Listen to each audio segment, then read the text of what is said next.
Buenos días. ¿Se me escucha bien? Si no se me escucha bien, me lo dicen ustedes, Bueno, en primer lugar, quería agradecer al Instituto Argentino del Transporte y especialmente pues, a la licenciada Eva Avellaneda por invitarme a participar en este encuentro. En segundo lugar, también agradecer a esta ciudad de Salta, tan bonita, con estas calles y estas iglesias coloniales, que es un placer pues, estar aquí, ¿no? Y estos paisajes que nos rodean. Pues me ha tocado y me han pedido que hable sobre estrategias de planificación del transporte en la Unión Europea y en algunos de sus países. Les voy a dar una visión global de las líneas fundamentales en las que está trabajando la Unión Europea, los desarrollos que han tenido en los últimos años y los desafíos que está enfrentando en la actualidad. Voy a comenzar con una breve introducción a la Unión Europea. La Unión Europea es el proceso de una evolución en el cual un conjunto de países están intentando llegar a un acuerdo en el cual le ceden la soberanía a una autoridad superior, que es la Unión Europea, en determinadas políticas que son de interés común para todos los países, a la vez que se mantienen algunas políticas específicas que permanecen en los Estados miembros. Por ejemplo, la política exterior o la política de justicia y de interior no son políticas comunes. A diferencia de ello, todas las políticas que hacen referencia a la integración económica, al mercado interior, sí que forman parte de la política comunitaria. La Unión Europea puede legislar en aquellas materias en las que los tratados le hayan cedido específicamente esas competencias. Y legisla a través de diferentes documentos. Uno de ellos, y el más importante, son los reglamentos, que deben ser adoptados literalmente por los Estados miembros, las directivas, que también tienen que ser adoptadas por los Estados miembros, pero con una mayor flexibilidad. La Comisión Europea publica de vez en cuando lo que denominan libros verdes y libros blancos, que son recomendaciones de hacia dónde se quiere evolucionar en las diferentes políticas. Verán ustedes posteriormente que muchos de los documentos a los que haré referencia son precisamente estos libros blancos. La política común de transportes en la Unión Europea nace cuando nace la CEE, la Comunidad Económica Europea, en el año 1957 en Roma. Se considera la política de transportes como un aspecto esencial para mantener Europa unida. Inicialmente se centra en los servicios de transporte y no tanto en las infraestructuras, que serán incorporadas a la política posteriormente. El objetivo fundamental que tiene es el promover el mercado interior. En otras palabras, facilitar que empresas de cualquier país puedan realizar transporte libremente entre los diferentes países y dentro de otros países. En estos primeros pasos, la política se centra en una liberalización de servicios, permitir que haya competencia en tanto en cuanto sea posible y según las características económicas de esos servicios. En segundo lugar, lograr una armonización de las condiciones de concurrencia, específicamente en el ámbito del trabajo, política fiscal, técnica, etc.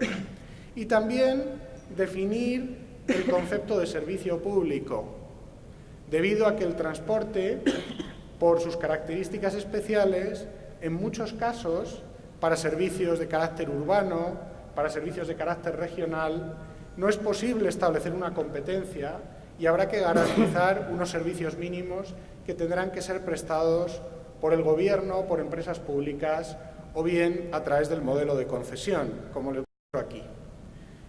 El Reglamento de Servicios Públicos lo que establece son las condiciones que deben tener esos servicios de transporte para poder ser declarados servicios públicos y, en consecuencia, poder ser prestados de manera exclusiva. Bueno, la Unión Europea tiene una misión muy amplia y la política de transporte se imbrica perfectamente dentro de esa misión. Entre los puntos que caracterizan El objetivo de la Unión Europea es mantener la paz de los Estados miembros, lograr una cooperación de los países, garantizar una seguridad de los ciudadanos, instaurar una solidaridad económica y social, que las regiones más ricas de la Unión Europea contribuyan al desarrollo de las menos ricas de la Unión Europea, preservar también la identidad y diversidad europea y promulgar valores compartidos.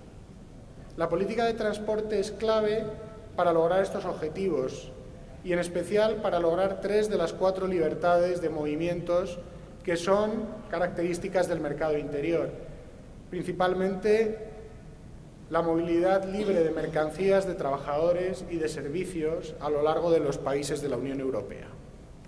Bueno, en este gráfico les muestro una evolución de la política de transportes. Desde el año 58, un año después del Tratado de Roma, hasta el año 1983, la política apenas tuvo una aplicación, debido fundamentalmente a que los países, los Estados miembros, se oponían a que hubiera una liberalización de los servicios en el transporte internacional hasta que no se hubiera producido una armonización de las condiciones de concurrencia, de trabajo fiscal, etcétera, etcétera. En el año 1985 tiene lugar un precedente que cambia radicalmente esa política. El Tribunal de Justicia de la Unión Europea condena al Consejo de la Unión Europea por no haber aplicado la política de transportes tal y como establecía el Tratado de Roma. A partir de entonces, la Comisión y el Consejo de la Unión Europea se pusieron a trabajar para fomentar el desarrollo de esa política y principalmente en la línea de abrir la liberalización. En el año 1992 se aprueba un libro blanco que promulga medidas liberalizadoras, fundamentalmente encaminadas a que puedan entrar nuevas empresas en competencia, tanto en el transporte por carretera como en el transporte aéreo y el transporte marítimo. Veremos posteriormente que el transporte ferroviario tiene un planteamiento que ha ido siempre un poquito por detrás. Bueno, en el año 2001, conseguida ya una liberalización bastante importante, se vuelve a promulgar otro libro blanco, esta vez con una preocupación muy importante por los aspectos ambientales y también por la necesidad de separar el crecimiento económico del crecimiento del transporte, que genera a su vez importantes efectos negativos en el medio ambiente, en la congestión, etcétera, etcétera. En el año 2006 se produce una revisión de este libro blanco y se introduce el concepto de comodalidad, que lo que quiere decir es que para el buen funcionamiento del transporte los modos tienen que estar bien conectados entre sí y además actuar en aquella parte del nicho de mercado en la que son más competitivos. En los últimos años se acaba de lanzar un nuevo libro blanco que está apuntando ya al futuro, fundamentalmente a las nuevas tecnologías y a lo que estas tecnologías pueden contribuir al desarrollo de Europa y también a la posibilidad de que Europa comercialice determinadas tecnologías en otros países del mundo. Bueno, como ven, aquí tienen ustedes algunas de las políticas que se han ido planteando y que en los últimos años han evolucionado más desde el concepto de lograr una mayor eficiencia en los servicios hacia un desarrollo sostenible. Ahora mismo la política, además de la apertura de los mercados, incluye otros aspectos, como por ejemplo el defender los derechos de los pasajeros y los ciudadanos, la creación de un espacio único de transporte, la mejora de la seguridad, la movilidad de personas y mercancías, el enlazar correctamente las regiones periféricas y las regiones centrales, etc. Bueno, voy a pasar ahora mismo a comentarles algunas de las políticas. Por algunas de ellas, por motivos de tiempo, voy a pasar un poquito más despacio.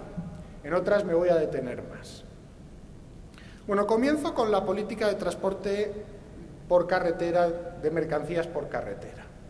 El objetivo de la Unión Europea, me refiero sobre todo a los servicios de transporte, ha sido promulgar una liberalización en los servicios internacionales y la posibilidad también de implantar el cabotaje, que quiere decir que empresas de diferentes países puedan prestar servicio en un tercer país. Por ejemplo, que una empresa francesa pueda llevar a cabo movimientos de mercancías en España o en Alemania.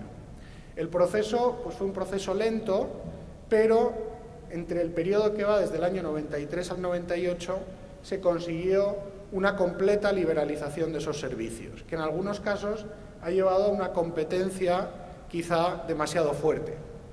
En los últimos años se están planteando retos para hacer compatible esa competencia, que al final da lugar a la reducción en las tarifas y a mejores costos para los cargadores, con otro tipo de aspectos de carácter social, como las mejoras de las condiciones de trabajo, la armonización de tiempos de conducción y de descanso, etcétera, etcétera.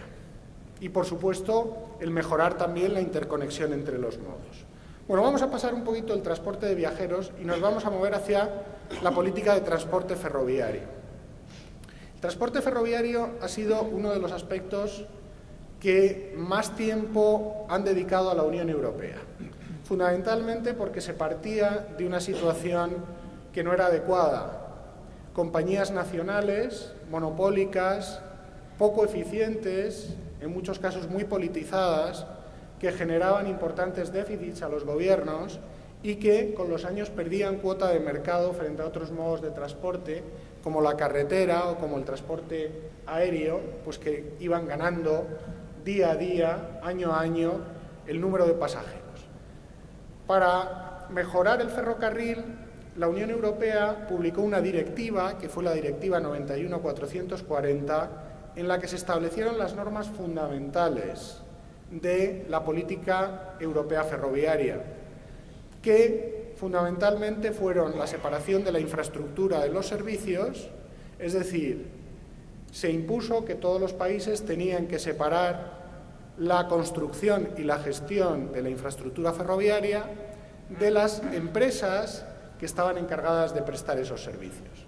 El objetivo era lograr que diferentes empresas pudieran competir en el uso de esa infraestructura, como ocurre con el transporte por carretera. La carretera pertenece a una administración pública, pero son muchas empresas las que pueden competir. Eso pues también ha dado lugar a una liberalización del sector, que ha sido progresiva, mayor en algunos países, menor en otros países, y finalmente a un saneamiento financiero de las empresas. El objetivo, al final, es que mediante una competencia en el sector se dé una calidad mayor y se den unos precios menores. Bueno, todo eso ha dado lugar a una evolución normativa muy importante en diferentes ámbitos.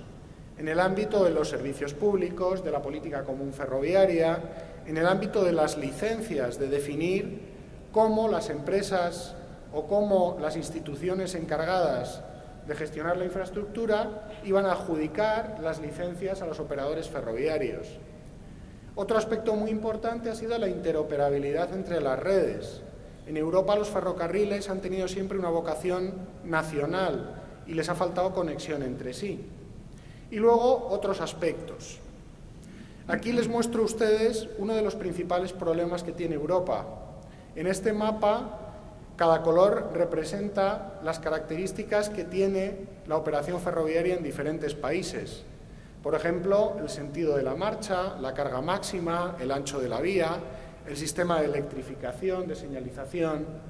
Esta situación de falta de conexión entre las redes ferroviarias dificulta enormemente que el transporte ferroviario pueda cruzar los diferentes países, lo que le hace perder competitividad. La Unión Europea está poniendo un gran esfuerzo por mejorar la conectividad de todas las redes a través de lo que se llama la interoperabilidad ferroviaria, es decir, lograr sistemas que sean compatibles en la circulación entre diferentes países. Otro aspecto que ha tenido mucha importancia en la Unión Europea ha sido el desarrollo de la red de alta velocidad. La Unión Europea está muy preocupada por mover pasajeros y mercancías desde la carretera hacia el ferrocarril y por dar unos servicios de calidad. Dentro de esas redes se están apoyando mucho todo lo que es el financiamiento de las redes de alta velocidad. Aquí ven ustedes la evolución del número de viajeros en Europa desde el año 1998 al 2011, ven que fundamentalmente Francia es el país que lleva más viajeros, pero en los últimos años países como Italia, como España, que han hecho un gran esfuerzo por desarrollar sus redes, están creciendo a un paso muy importante. Bueno, como estamos en Salta, pues vamos a pasar también las políticas de transporte marítimo, que nos quedan un poquito lejos, aunque sí comentar que la Unión Europea está centrándose también en que las mercancías, en la medida en que sea posible, se muevan en barco entre unos países y otros, con el objetivo de descongestionar las carreteras, de sacar camiones de las carreteras y moverlos al mar, que tiene mucho más espacio y que además se trata de un transporte que es mucho más eficiente, energética y medioambientalmente. Bueno, la política de transporte aéreo tiene también importancia. Hasta el año 85 se encontraba Europa en una situación de gran intervencionismo en todo lo que es la operación del transporte aéreo. Fundamentalmente, los Estados miembros disponían compañías de bandera que tenían mercados prácticamente monopólicos dentro de los Estados, con acuerdos bilaterales entre los Estados miembros. Todo eso dio lugar a una situación muy poco favorable para los usuarios, con pocas frecuencias, tarifas muy elevadas. Ante ello, la Unión Europea promulgó diferentes paquetes liberalizadores. El más importante de ellos fue el tercer paquete, cuya idea fue fundamentalmente la posibilidad de conceder licencias a la operación de compañías aéreas en Europa con un libre acceso al mercado y con libertad absoluta para la fijación de tarifas. Esta situación dio lugar a un doble fenómeno. Por una parte, a que compañías de diferentes países empezaran a operar en diferentes países, libremente.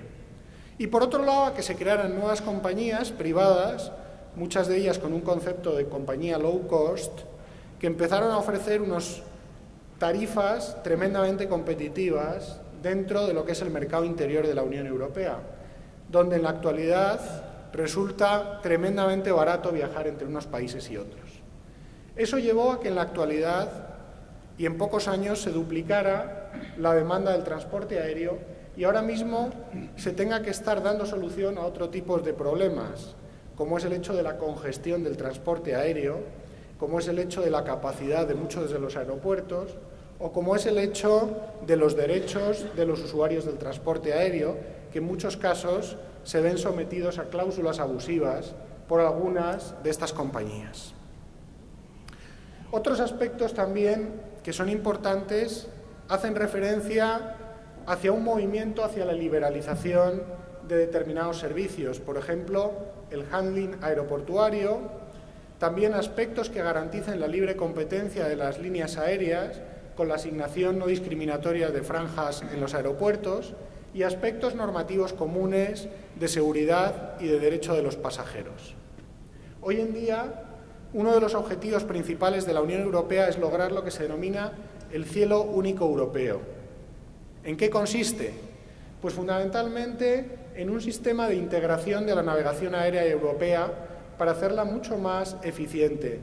En la actualidad, la falta de coordinación entre los sistemas de navegación aéreas de unos países y otros, y teniendo en cuenta también que hay zonas de capacidad reservada para la aviación militar, llevan a que no se esté aprovechando completamente la capacidad del cielo y a que, por lo tanto, se generen retrasos y se demoren más los vuelos en llegar de unos sitios a otros. El objetivo que tiene el crear este cielo único europeo, que está siendo promovido a través de un proyecto europeo denominado SESAR, es precisamente el mejorar las condiciones de todos los viajeros en Europa. Bueno, un aspecto que ha ganado peso en los últimos años en la Unión Europea y probablemente en todo el mundo es el transporte y su relación con la eficiencia energética y en especial con el medio ambiente. Toda esta preocupación nace en el Tratado de Maastricht de la Unión Europea en el año 1992 y va evolucionando en los diferentes libros blancos que se publican a lo largo de los últimos 15 años. El libro blanco del 2001 hace referencia a la importancia de lograr lo que se denomina un decoupling, es decir, que el crecimiento de la economía no lleve aparejado, parece que nos hemos perdido la señal,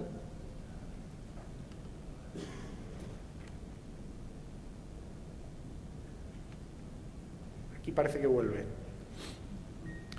y también a aspectos como son la reducción de los contaminantes y la mejora de la normativa de la fabricación de los vehículos de transporte por carretera y de transporte aéreo, de cara a que sean cada vez más limpios y más eficientes energéticamente.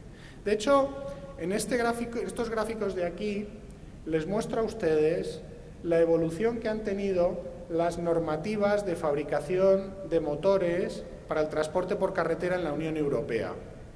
Lo que ven ustedes es que en determinadas fechas la Unión Europea aplica una normativa que es de obligado cumplimiento para los vehículos que se fabrican en ese momento.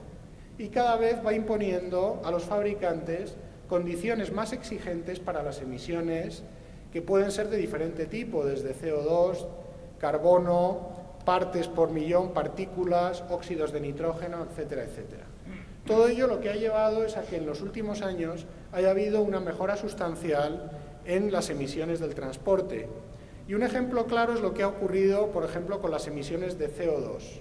La Unión Europea se ha planteado siempre de manera muy seria el cumplimiento de los objetivos del Protocolo de Kioto y la reducción de las emisiones. El transporte, como ustedes ven en estos gráficos, significa en el entorno del 10% de las emisiones de CO2. En los últimos años, las diferentes políticas llevadas a cabo por la Unión Europea lo que han llevado es a una reducción en 10 años aproximadamente, en 20 años, desde el año 1990 hasta el 2010, en el entorno de un 15% de las emisiones de CO2, aunque los tráficos y la producción se han incrementado sustancialmente. Bueno, y en línea con esta política ambiental, la Unión Europea ha llevado a cabo una política de establecimiento de un precio por el uso de las infraestructuras, que ha empezado a aplicarse a los vehículos pesados, a los camiones que circulan por la carretera. El objetivo de esta política es doble. Por una parte, garantizar que los costos que genera un determinado vehículo, la infraestructura, sean pagados por ese propio vehículo, y por otro lado, que los costes ambientales que genera un vehículo sean pagados a la sociedad. El objetivo que tiene esta política es doble. Por un lado, obtener recursos para el financiamiento de las redes de transporte y, por otro lado, incentivar a los operadores de transporte a que adquieran vehículos cada vez más limpios, menos contaminantes, a que se produzca una renovación de la flota y se adquieran los vehículos más nuevos. Bueno, aquí ven ustedes también una idea de lo que están pagando los diferentes vehículos en diferentes países. Algunos países que suponen lugares de cruce en la Unión Europea con mucho tráfico de tránsito de camiones han establecido importantes tarifas a los vehículos pesados. Ven ustedes aquí el caso de Suiza. La barra roja implica todo lo que tiene que pagar un vehículo que circule en Suiza por el hecho de circular en ese país. Pues está pensado fundamentalmente para que las mercancías pasen de circular o de ser trasladadas en camiones a moverse en ferrocarril. Bueno, también es verdad que en este mapa de aquí, en los puntos rojos representan aquellos países que han implementado ya el sistema de pago por uso de infraestructuras a los vehículos pesados. El sistema de pago es un pago sin barreras, es un sistema free flow, y hay fundamentalmente dos tecnologías que se aplican.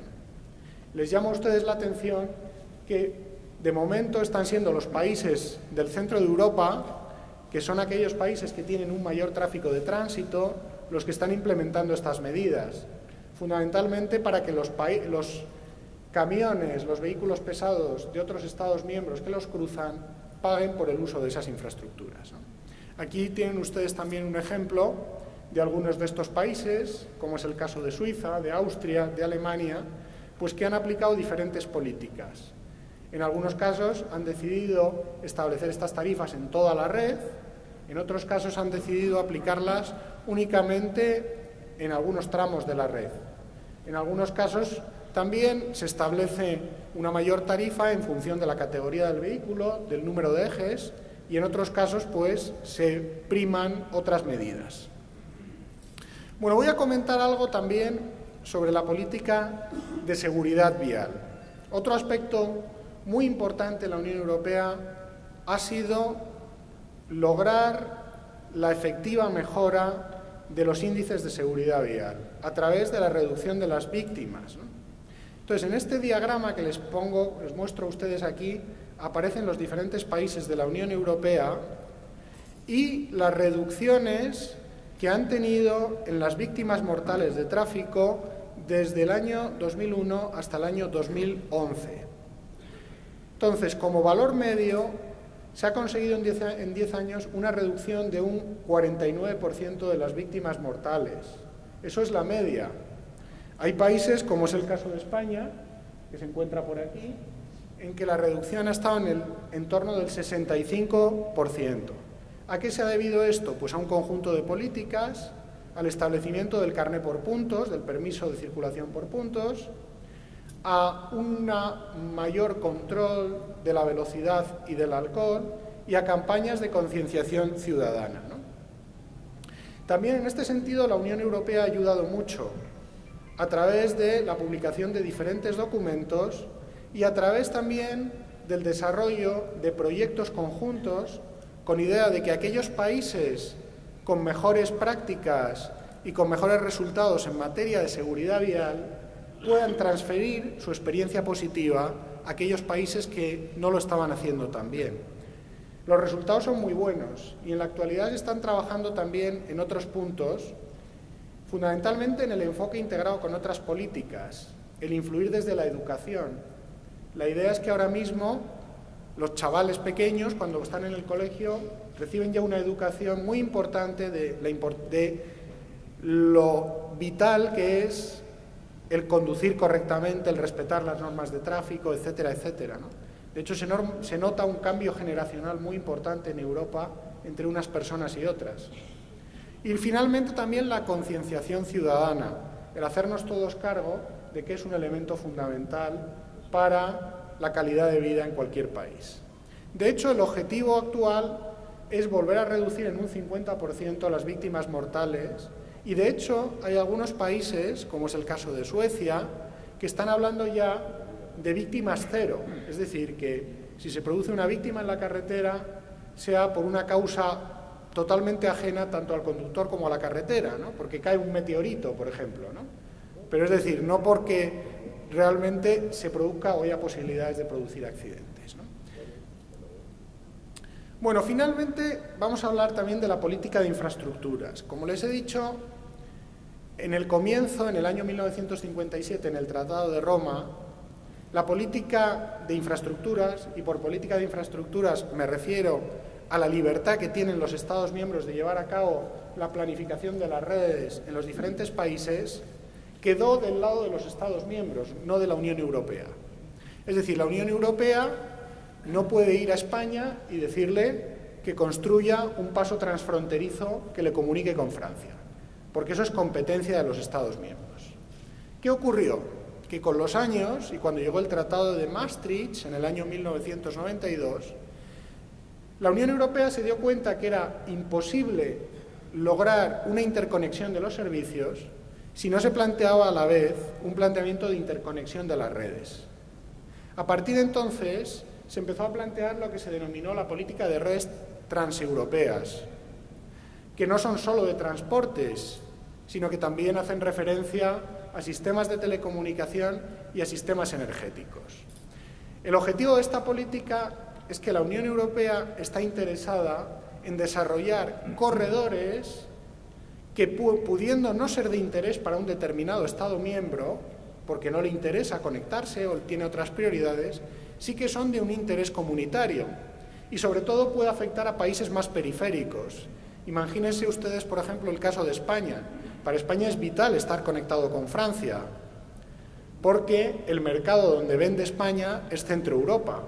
Sin embargo, Francia muchas veces no le interesa conectarse con España, porque sus prioridades son otras, ¿no? Entonces, ¿qué ha hecho la Unión Europea? Pues fundamentalmente por un lado, mantener la competencia en los Estados miembros, pero definir una planificación comunitaria y apoyar los proyectos que entren dentro de esos corredores comunitarios con ayuda financiera, tanto a fondo perdido como ayuda mediante préstamos del Banco Europeo de Inversiones, ¿no? Entonces, fundamentalmente, ¿qué es lo que... Muy bien. ¿Qué es lo que hace la Unión Europea? Pues decir, si ustedes, Francia y España, llevan a cabo una conexión transfronteriza que es de interés para la Unión Europea, yo les voy a apoyar financieramente. Entonces, de esa manera se incentiva que los Estados miembros lleven a cabo infraestructuras que sean de interés comunitario. Aquí ven ustedes la red de corredores que se definió recientemente en el año 2012, de 9 corredores comunitarios que son prioritarios para la Unión Europea.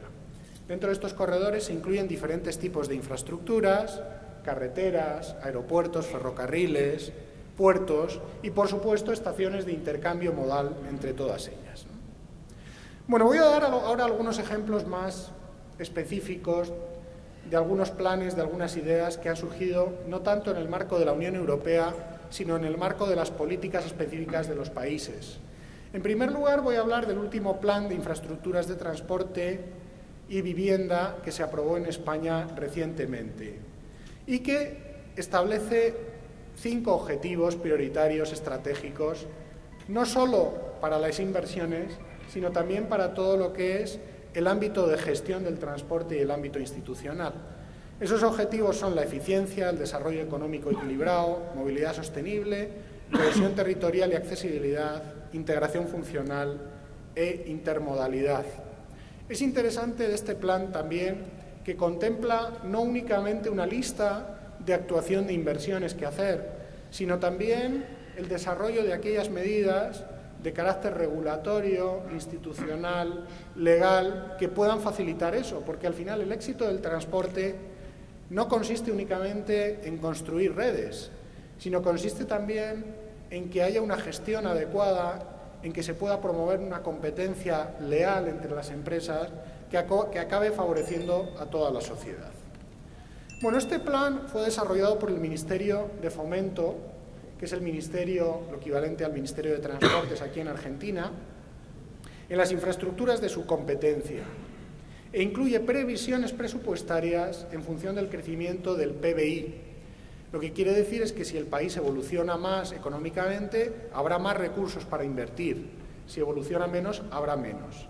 Y un aspecto interesante es que todo plan de infraestructuras en la Unión Europea se encuentra sometido a la normativa de evaluación ambiental estratégica. El objetivo de esta normativa es el evaluar no los proyectos cuando llegan ya a ser proyectos, sino el comenzar la evaluación ambiental desde la primera etapa, desde la planificación más general. Esa evaluación ambiental estratégica se materializa en una memoria ambiental que intenta que las decisiones que tome el plan sean decisiones que se orientan en el ámbito ambiental y que deba ser aprobado por el Ministerio de Medio Ambiente. Bueno, algunas experiencias también en la ciudad de Madrid, que es un referente mundial y que creo que pueden ser de interés para Argentina. En la ciudad de Madrid se creó hace unos años, a finales de los años 80, un consorcio regional de transporte de Madrid, que es una autoridad metropolitana que integra los diferentes modos de transporte. El metro, los buses que unen la Municipalidad de Madrid con las ciudades que se encuentran en el entorno y todo el sistema de ferrocarriles metropolitanos. Entonces, el objetivo que tuvo esta autoridad metropolitana fue doble: lograr la integración tarifaria, es decir, que existiera una tarifa única para todos los modos de transportes, fundamentalmente denominado un abono transporte mensual, que es utilizado por aquellas personas que viajan frecuentemente, pero de tal manera que el costo del viaje no dependa del número de modos de transporte intermedio, sino que el costo es fijo, y finalmente una integración modal a través de la construcción de estaciones de transporte de integración que son financiadas privadamente. En este gráfico que les muestro ven ustedes el impacto que tuvo la creación del consorcio en el crecimiento de la demanda del transporte público en Madrid.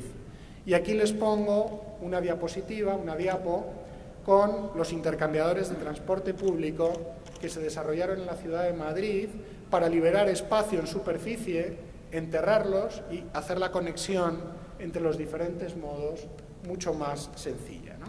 Bueno, aquí les pongo también una diapositiva donde ven la situación de Madrid, en el cual lo que ven es que el modo del transporte privado es muy pequeño para el número de coches que se tienen por habitante. Aquí también les pongo ya brevemente una experiencia de planificación que creo que es interesante en el Reino Unido, que es el Webpack, que es una herramienta que se encuentra en la web y que sirve para evaluar proyectos desde una perspectiva no solamente económica, sino también económica, ambiental y social. Bueno, y voy a acabar con los principales retos que tiene la política de transporte en Europa en la actualidad. En el fondo, ¿a dónde está apuntando la Unión Europea de cara al futuro? Bueno, un primer aspecto es el consolidar las mejoras ambientales. En este sentido, se está trabajando muchísimo por implementar el vehículo eléctrico, lo cual implica no solo construir vehículos, sino también el establecer todas las facilidades en las ciudades para que puedan funcionar correctamente, el que haya un sistema común de pago por externalidades, no solo en el transporte por carretera, sino en todos los modos, la implantación de hábitos y comportamientos sostenibles, vehículo compartido, uso de otros modos de transporte que son medioambientalmente más respetuosos, como la bicicleta. Otro reto es la integración de los sistemas de la comunicación y de las tecnologías de la información y las comunicaciones en la movilidad, aprovechar toda la información que nos da en la actualidad aplicaciones de smartphone para compartir vehículo, para crear sistemas novedosos, para tener sistemas de información que eviten las esperas y que puedan reducir las frecuencias en determinados momentos. También en la creación de ciudades e infraestructuras inteligentes que puedan tener señalización variable en función de las condiciones, la automatización de los vehículos y luego lograr una mayor integración modal, ¿no? Lograr que al final se pueda comercializar un billete único origen-destino y que ese comercializador se encargue de coordinar toda la cadena del transporte. Reducir la fragmentación de las redes es otro problema en Europa.